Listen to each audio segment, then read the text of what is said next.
The Titanic was a ship traveling from Southampton, England, on its voyage to New York City.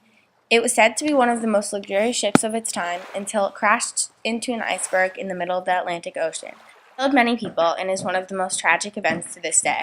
Although the captain, Edward Smith, was absolutely sure nothing would happen to the passengers or ship, he was wrong. The builders had to compromise on the use of faulty rivets in order to complete the job on time. If the ship was built using stronger rivets, it is likely that the Titanic would have survived the crash or been able to stay afloat long enough for the rescue.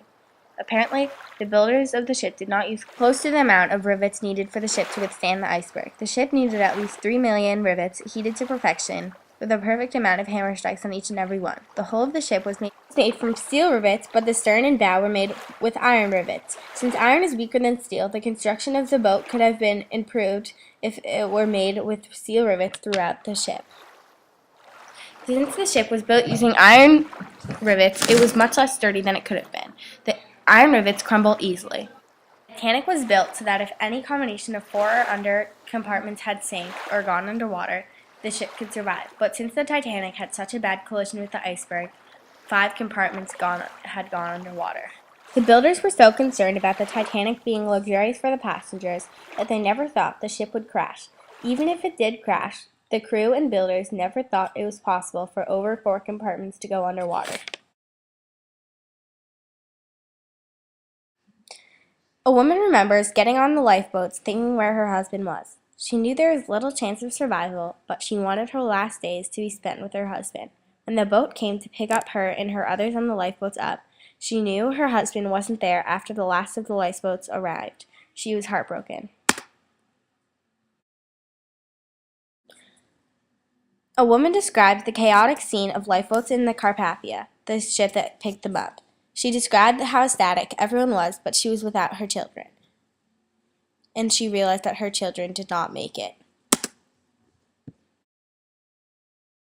Elizabeth Schutz was one of the people aboard the Titanic and was 40 years old at the time. She was sent to the sun deck immediately when the ship hit the iceberg, and she said it took at least 3 hours for the ship to sink completely, which is very short. She describes the chaotic scene on the lifeboat shortly before they were rescued by the Carpathia. Our men knew nothing about the position of the stars, hardly how to pull together. 2 oars were soon overboard. The men's hands were too cold to hold on. Then across the water swept that awful wail, the cry of those drowning people.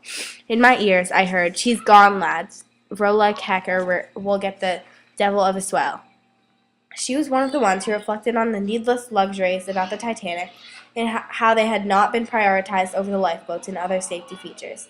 She has also said that she would have liked to see them more prepared for the safety in lifeboats rather than it being so luxurious for the passengers.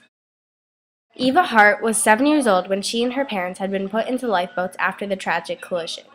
She explains how, quote, "People expect her to be afraid of planes, boats, even cars. I'm not scared at all. I got over it a long time ago. Where would I be in life if I was afraid to practically leave my town?"